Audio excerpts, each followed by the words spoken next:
আসসালাম। ওয়ালাইকুম আসসালাম, কে বলছেন? জি আলহামদুলিল্লাহ, আমি খাদিজা বলছি।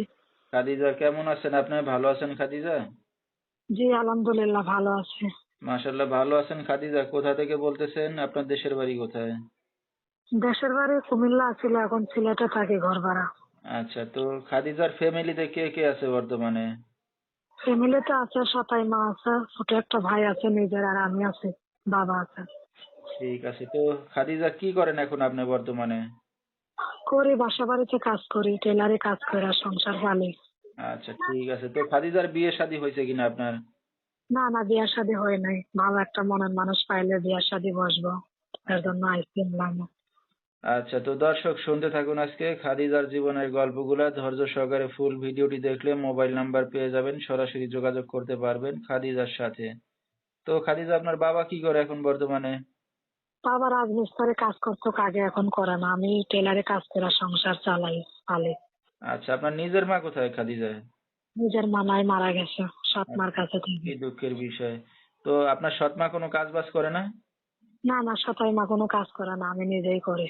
তাই নাকি? তাইলে তো অনেক ভালো কথা, কারণ আপনি সতের মেয়ে হয়ে আপনি কাজ বাজ করে, আপনার বাবাও কাজ বাজ করে না, মানে আপনি মেয়ে হয়ে আপনি এখন সংসার চালাচ্ছেন, তাহলে তো খুব ভালো কথা। তাইলে তো আর আপনার বাবা মার কেউরই কাজ করার দরকার নাই।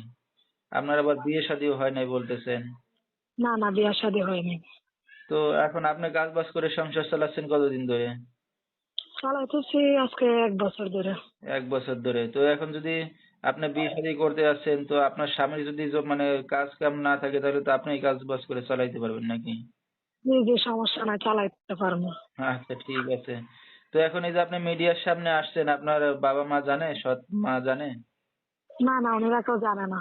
আমি লুকায়া চালা ছাড়ছি, আর আমি একটা বদুম মোবাইল আছে, কেউ যদি যোগাযোগ করে তাহলে ওইটা দিয়ে করবি। আচ্ছা আচ্ছা, তো এখন আপনার উদ্দেশ্যটা কি? বিয়ে শাদী করতে যাচ্ছেন? কেমন মনের মানুষ চাচ্ছেন এখন? মনের মানুষ যেরকমই হোক, বয়স বেশি হোক কম হোক, সমস্যা নাই, যে আমার দায়িত্ব নিয়ে পাশে থাকবে, কথা বলবে, এটাই। আচ্ছা, কথাবার্তা বলে পছন্দ হলে বিয়ে শাদী করবেন না? জি। আচ্ছা, তো আপনার সাথে দর্শক ভাইরা বর্তমানে কিভাবে যোগাযোগ করবে? আমার একটা বাটন ফোন আছে, সেটা দিয়ে করতে পারবে, সমস্যা নেই। আচ্ছা আচ্ছা, নাম্বারটা বলতে পারবেন আপনি? না, একটু আপনি বলে দেন। আচ্ছা, তো দর্শক আমরা শুনতেছিলাম খাদিজার জীবনের গল্পগুলা। বিস্তারিত জানতে এই নাম্বারে যোগাযোগ করলে খাদিজাকে পেয়ে যাবেন। 017948716555, এই নাম্বারটাই হলো খাদিজার। তো খাদিজা, আপনি একটা অবিবাহিত মেয়ে, রাত বেরাত্রে অনেক দর্শক আপনাকে ফোন দেবে, তো রাতে কি একাই ঘুমান না বাবা মার সাথে থাকেন? না না, আমি একা এক রুমে ঘুমাই, ফোন সমস্যা হবে না কথা বলতে। আচ্ছা, ঠিক আছে। তো আমরা অনুষ্ঠানের একবারে শেষ পর্যায়ে খাদিজা, কিছু বলার আছে আপনার আর? না, কিছু বলার নেই। আচ্ছা, তো দর্শক বিস্তারিত জানতে সরাসরি ফোন করবেন, ভিডিওর স্ক্রিনে নাম্বারটা পেয়ে যাবেন এবং মুখে বলে দেওয়া হয়েছে নাম্বারটি। আজকের মতো এখানেই শেষ করছি, সবাই ভালো থাকবেন।